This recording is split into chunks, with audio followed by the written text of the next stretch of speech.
toutes et à tous, c'est Ménéphile et aujourd'hui on se retrouve en compagnie de Studio Biprod. Bonjour à tous, bienvenue sur Studio Biprod et aujourd'hui on se retrouve comme promis pour la critique de Star Wars 8. Même si comme l'année dernière on a été capturé par les fans de la saga qui veulent nous faire critiquer ce nouvel opus. Aujourd'hui il y a des évolutions, par exemple chez cet homme où ses cheveux ont énormément poussé. Chez celui-ci sa voix évidemment et ce magnifique décor. Et par contre il y a une chose qui n'a pas changé ici. Ce PC qui fait toujours plein de bruit. Qui ne sert à rien. Et comme vous avez pu le remarquer, il y a dans le titre de la vidéo marqué le mot spoiler, c'est-à-dire qu'on révèle des éléments de l'intrigue. Si vous avez vraiment pas vu le film, on va dire qu'on oblige quand même un peu à ne pas voir cette vidéo parce que je trouve que vraiment ce qui surprend, et dans ce film tout surprend en fait. Donc c'est parti.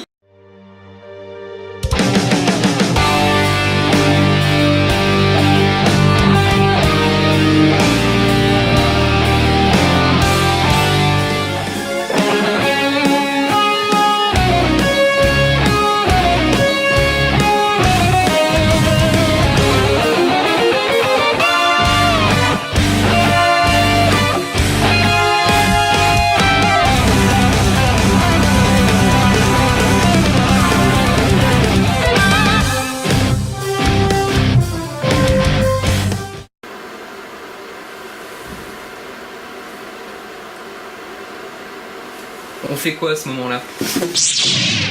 Déjà, qu'as-tu pensé du film? J'ai trouvé ce nouvel opus et j'ai eu vraiment très peur, comme j'avais eu peur avec Star Wars 7 et ma peur en fait n'a mené à rien puisque en final, c'était vraiment pourri. Pour moi c'était nul Star Wars 7, même s'il y avait quand même de bons éléments, c'était nul. Et là aujourd'hui avec Star Wars 8, et bah c'est le deuxième opus que je préfère de la saga, avec Star Wars 3, parce que Star Wars 3 pour moi est imbattable. Je vais pas dire franchement que c'est un de mes opus préférés, parce que j'adore l'épisode 7 qui est un de mes gros coups de cœur, mais il se place je pense sur le podium de mes films préférés de la saga car il se démarque beaucoup.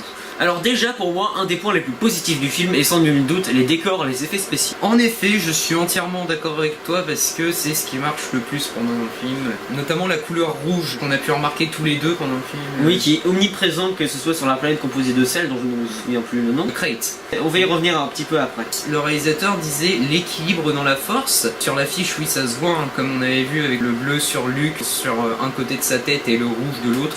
En fait je pense ça parce que c'est vrai qu'on parle beaucoup d'équilibre, mais je pense aussi que c'est un peu quand même la montée du premier ordre parce que on voit énormément de rouge et moins de bleu je trouve. Oui, le rouge est beaucoup plus présent dans le film que dans le 7ème film. Les couleurs sont vives mais sombres en même temps parce qu'elles représentent le premier ordre. Je suis d'accord avec toi là-dessus. On a deux parties dans ce film, j'ai remarqué au niveau des couleurs, on a une contraste. Tu vois, t'as la scène avec l'île avec Rey et Luke où c'est des Jedi et c'est vrai qu'on voit des couleurs qui sont pas du tout sombres. Et il y a toujours le soleil qui est sur eux alors que contrairement à l'autre partie du film on voit jamais le soleil. Ouais, on voit jamais le soleil et on voit toujours du rouge et je me suis dit c'est une contraste donc ouais en fait ça raconte quand même pas mal l'équilibre mais c'est vrai qu'on montre beaucoup de rouge.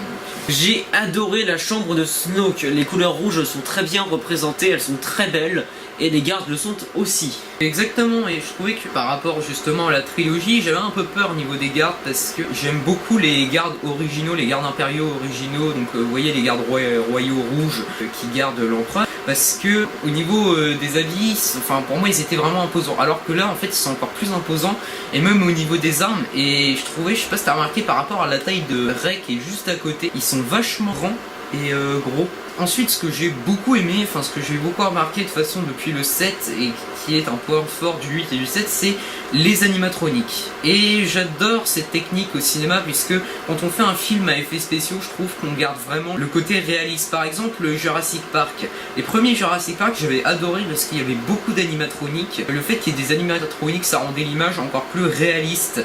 Et le mélange d'effets spéciaux et de prise de vue réelle, ça marche super bien. Par exemple Jurassic World m'avait déçu parce qu'il n'y avait pas assez d'animatroniques, alors que là Star Wars ce que j'aime beaucoup c'est que c'est une franchise qui est restée avec les animatroniques, sans compter la prélogie. Malgré que j'aime beaucoup le 3, vous voyez, il y avait beaucoup trop de fond vert tout ça, donc c'est vrai que l'image n'est pas top. Et contrairement aussi à l'épisode 7, les animatroniques sont bien utilisés comme... Je me souviens d'un volatile qui est en train de picorer je sais plus quoi, mais J.J. Abrams le vendait comme une révolution avec les animatroniques qui revient dans la saga, ça va être génial. Oui, mais oui. Je suis d'accord.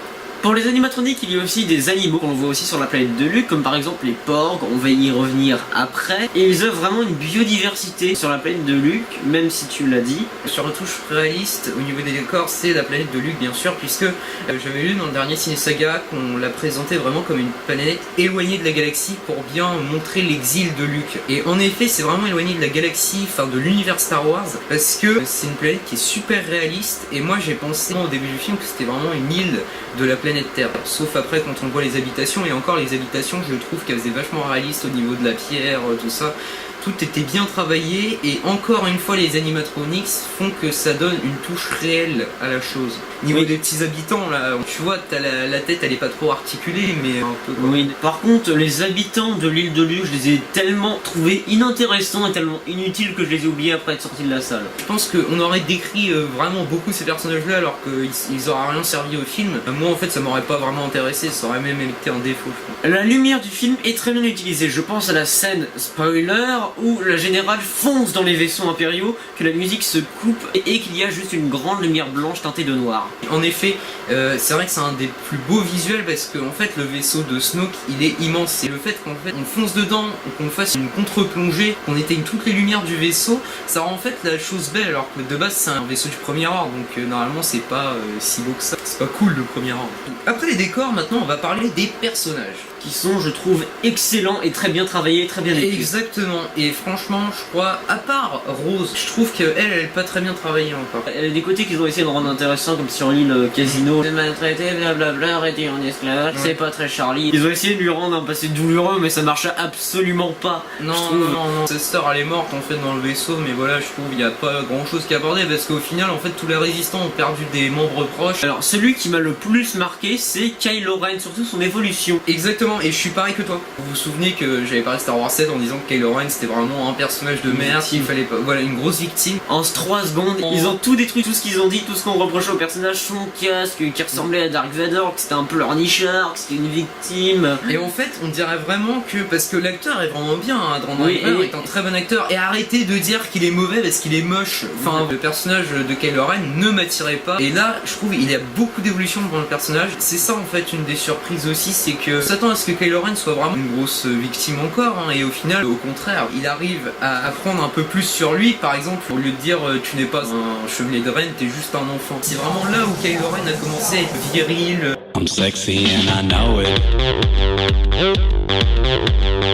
Et Adam Driver joue extrêmement bien son rôle. Donc, comme je le dis, c'est un très très bon acteur, Adam Driver, et je trouve il a très bien joué. Je trouve que sa performance la plus forte est sans doute sur la tristesse, le drama qu'il a dans son corps, en disant est-ce que je vais du côté obscur, du côté force. Il joue superbement bien ça. Par rapport encore au personnage, on est tiraillé entre côté obscur et entre côté obscur et lumineux. Ça m'avait marqué dans le film parce que à chaque fois on passait, on se faisait non, côté obscur, whoop, côté lumineux. Côté obscur, whoop, côté lumineux. Pourquoi? Parce que, par exemple, la scène de Leia qui a pas mal été bâchée dans les bandes annonces où on croit qu'il va la tuer et tout. Et en fait, il est attiré par le côté obscur et par le côté lumineux. Et on se dit, il va tirer ou il va pas tirer? Au final, il tire pas et on se dit, voilà, côté lumineux. Et au final, c'est juste après quand les TIE tirent, justement, à ce moment-là, bah en fait, il repasse du côté obscur.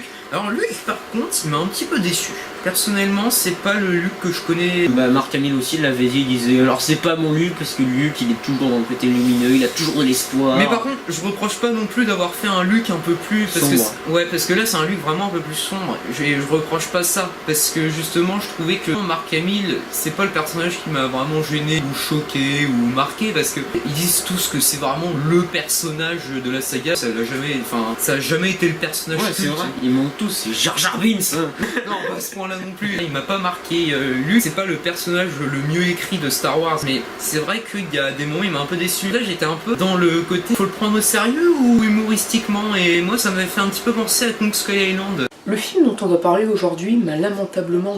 Par exemple, la scène du sabre, où ça s'arrête dans le sait, et quand il le prend, il le jette. Je fais, mais attends, faut le prendre comment? Faut le prendre, faut rigoler ou faut... Pleurer. Alors, un personnage, par contre, qui m'a un peu déçu dans le film, même si je le trouve toujours aussi bien, c'est Finn. Parce que dans le set, je l'aimais vraiment, il est sous-exploité John Boyega est toujours aussi bon acteur et même il est toujours aussi bien exploité. Et le problème qu'il y a, je trouve, avec Finn, c'est que à mon avis ils l'ont mis avec Rose et il fallait pas le mettre avec Rose. Par exemple, la scène du casino, vraiment je me suis ennuyé. Il y avait rien qui se passait. Benicio del Toro, déjà il a rien à foutre là-dedans. Moi je m'attendais en fait à vraiment ce qu'on fasse un personnage qui est assez sombre, quelqu'un qui conseille à tuer un autre ou voilà. Mais au final, c'est un personnage qui sert à rien. Leur mission, j'ai trouvé ça bien qu'elle échoue pour pas qu'il y ait tout le temps que des victoires et puis qu'il y ait des défaites parfois pour qu'on montre que ça soit le premier ordre qui domine pour l'instant. Sinon franchement il m'a pas marqué, il est peut-être pas au même niveau que Rose parce que Rose Très bas.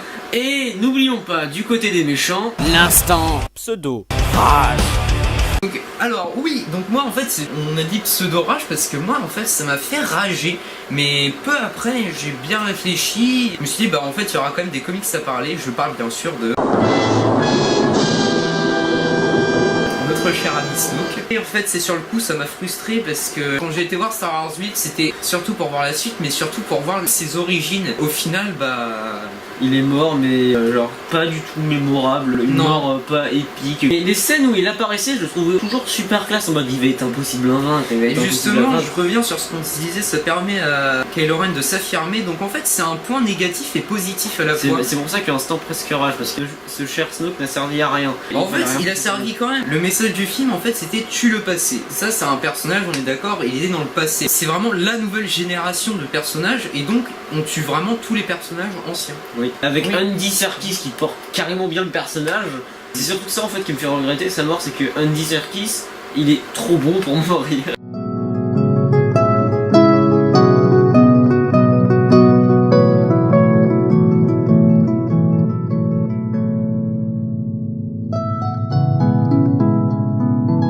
Après en fait c'est le point négatif mais pas trop, c'est surtout au niveau en fait qu'on n'a pas su énormément ses origines. Et après moi en fait je m'en fous, enfin on va dire je m'en fous parce que comme je suis un grand fan de Star Wars, j'investis beaucoup dans tout ce qui est texte et tout de l'univers étendu. Et du coup je pense qu'il va y avoir des best-sellers sur Snow. Ou sinon peut-être qu'il est pas mort, on le remontrera dans le 9 même si je pense que c'est un petit peu nul. Au moins en flashback je pense que ça pourrait être bien pour montrer un petit peu plus de profondeur dans le personnage. Bah j'espère aussi. L'instant pseudo rage. Quelque chose aussi que je trouve très bien dans le film, c'est évidemment les mouvements de caméra. Et en effet, c'est vrai, les mouvements de caméra sont géniaux. Et d'ailleurs, moi, il y a une espèce d'immersion qui m'a marqué. C'est l'immersion en fait entre les vaisseaux. Donc moi, j'étais là dans la salle et comme dans Rogue One. Waouh, qu'est-ce que c'est que ce truc là? Je suis Sylvain Pierre Durif. Aussi, il y avait le plan avec les marcheurs qui donne un peu plus de supériorité au premier ordre. Et le fait qu'on fasse de nouveaux marcheurs, là, le fait de le revoir aujourd'hui, vraiment l'immensité du truc, parce qu'en fait, en plus, ils sont immenses. Ils sont mieux utilisés que dans Rogue One, moi, je trouve. Parce que dans Rogue One, ils sont coucou, je suis les marcheurs, on m'a pas vu depuis longtemps, ça va bien. Et dans lui, on fait de la bonne contre-plongée pour dire ça c'est immense, ça c'est dangereux, ça va vous défoncer. Mouvement de caméra, je pense que ça a été aussi un point fort du film, notamment l'immersion. Moi, l'immersion, ça m'a vraiment marqué. Le film, on l'a vu en 2D parce que la 3D, ça se fait de moins en moins. Qu'en 2D, j'ai l'impression que ça a été la 4D parce que ça m'a tellement immergé que j'ai senti que je bougeais un moment, mais je bougeais pas en fait. C'est tout simplement une hallucination collective. L'humour, je le trouve assez lourd. Ah, pas moi justement, enfin au début j'ai vraiment cru que ça allait être un film d'humour mal placé, familial, enfin voilà, que du grand public et au final en fait non, enfin il y a juste ce début moi que ça m'a pété les couilles. Avec Luke et son sabre. Ça ça j'ai trouvé ça un peu lourd. Par contre moi je te parle de la scène avec Hux qui se fout de la gueule de Hux. Non. Poe Dameron qui se fout de la gueule de... Ils ont inversé les rôles, c'est-à-dire que Hux avant c'était vraiment le mec que tu voyais supérieur et tout, face à Kylo Ren qui était la victime, maintenant c'est Hux la victime. Parce que au final il se fait victime par Snoke. Par contre ça c'est un plan que j'ai trouvé assez drôle. Ça t'a fait beaucoup marquer, moi ça ne m'a pas trop marqué, que quand il tombe par terre et qu'il se fait entraîner par Snoke avec son hologramme. Tiens d'ailleurs...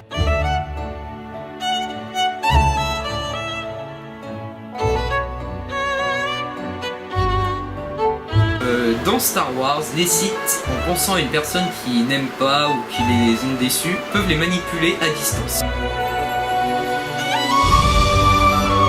En fait, c'est pour montrer que bien de Rey et de Kylo Ren, et du coup en fait elle l'entend, mais comme on pourrait croire que ça, ils l'ont aussi mis torse nu pour qu'elle fasse une remarque sur le physique pour qu'on le voit aussi et dire que c'est aussi visuel.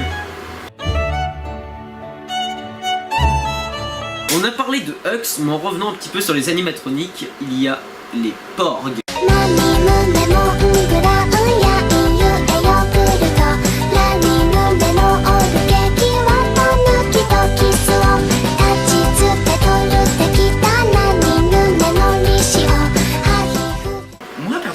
j'ai pas détesté les Porgs, au contraire ils m'ont beaucoup fait rire, notamment quand ils font chier Chewbacca, moi j'ai adoré. Sinon moi les Porgs j'ai pas détesté.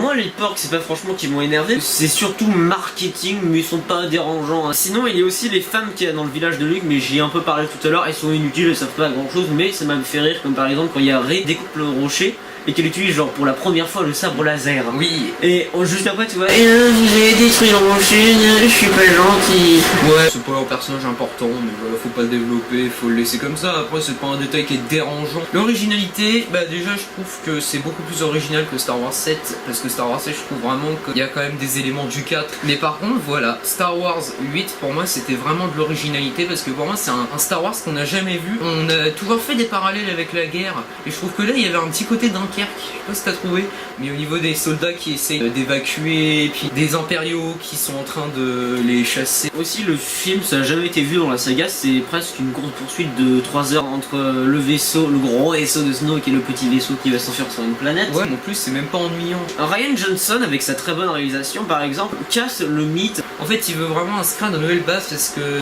ils avaient dit ça dans le film, parce que c'est vrai, je suis d'accord là-dessus, les fans en fait ils cherchent pas à avancer, ils cherchent toujours à rester sur la même chose, donc oui à la fin ça devient chiant forcément. Ryan Johnson a vraiment essayé de faire avancer les personnages, et ça marche, tout marche dans ce film je trouve au niveau de l'originalité. Il a essayé de renverser l'habitude qu'on avait dans les films de mettre l'apprenti et le maître. Oui c'est avec Snoke et Kylo Ren. Un truc qui casse toutes ces bases là. Et j'ai remarqué, c'est quand à un moment il y a Snoke qui fait son speech parce que Désir Ridley va passer du côté obscur. Enfin, il dit ah tu passeras du côté obscur comme tous les empereurs Sith de Star Wars. C'est du déjà vu. Bah là en fait Kylo Ren c'est limite un message au réalisateur, mais ferme ta gueule. On veut pas de fanservice. On en a marre, et le mec le tranche en deux. Le message du film c'est tue le passé. Maintenant c'est les musiques. Et les musiques sont géniales. Elles sont excellentes déjà, on retrouve évidemment le thème de George Williams qui nous fait frissonner, n'est-ce pas Rogue One? Rogue One. Les musiques sont très bien utilisées, il y a de nouvelles que je trouve très bonnes aussi, même si c'est le thème principal évidemment qui me marque. Le thème de fin. Le thème de la force a été beaucoup trop utilisé je trouve. Ouais ça devient souvent à la fin. Et évidemment, on va s'énerver un petit peu rapidement, les fans, qu'est-ce que vous attendez par hasard les fans? Les fans, vous me saoulez. Je suis fan de Star Wars, donc voilà j'en fais partie. Pour moi ça a vraiment été du chipotage Star Wars de lui. Tout ça parce qu'il y a le détail. Mais non, on peut pas l'accuser de mauvais film. C'est vraiment pas un mauvais film. Tout ça parce que il y a un détail qui fait capoter tout. Ça fait pas du tout capoter tout, hein. On a marre de Snoke, ça fait rien capoter du tout. Et voilà, vraiment c'est du chipotage, c'est vraiment le détail près qui va tout faire changer. Il y a Luke qui meurt à la fin parce qu'il a plus de pile, je voulais pas le voir comme ça Luke. Après voilà, on respecte totalement les opinions comme d'habitude. Pour moi ça me saoule. C'est pour ça que j'ai peur que dans le 9 soit réalisé par J.J. Abrams, parce que j'adore J.J. Abrams. Ouais moi aussi. Mais qu'il écoute trop les fans, ça me fait peur. Bah en fait, J.J. Abrams, qui est le problème qu'il y a eu avec Star Wars 7 à mon avis, c'est qu'il a écouté beaucoup trop les fans. En plus, le 7, on en parle du c'est pas assez bien parce qu'il y a trop de fanservice, et juste après lui, tu n'as absolument pas et dire c'est pas bien, il y a pas assez de fanservice. Ouais voilà, en fait les fans, tout ce qu'on essaie de vous dire c'est que faut savoir à un moment donné, et arrêtez s'il vous plaît de contrôler les réalisateurs, laissez-les faire leurs films. Non mais c'est facile hein, le harcèlement, ils harcèlent Ryan Johnson, c'est pas en faisant un épisode que tu vas bousiller une saga. Je suis un très très grand fan de Star Wars, moi aussi j'avais peur, mais franchement pour moi c'est un bon film. Alors voilà, notre critique est terminée, j'espère que vous avez apprécié, notre avis est subjectif évidemment. Oui, exactement, et on respecte totalement le vôtre. Si c'est pour donner des insultes, comme d'habitude on vous répond pas, vous parlez dans le vide. Par contre si bien sûr ce sont des commentaires très constructifs et des gens qui souhaitent faire connaître leur avis, tout ça, bien sûr vous êtes les bienvenus. Bon bah la caméra a coupé. Je donne au film une note de 9,5 sur 10 et Studio B Pro de 9 sur 10. D'ailleurs, un dernier mot pour la fin? Eh bien, je dois dire que j'ai adoré ce film. Encore merci pour ta participation d'ailleurs. Merci d'avoir regardé cette vieille vidéo, car je tiens encore à préciser, si j'ai pas oublié de le mettre au début, que cette vidéo date d'à peu près il y a 1 an. Si vous avez un avis différent sur le film, n'hésitez pas à le faire savoir en commentaire. Je sais pas si ça va être un nouveau décor, mais dites-moi si vous aimez bien. Sur ce, je vous dis à bientôt pour de prochaines critiques. Bonne séance à tous. Et que la force soit avec vous.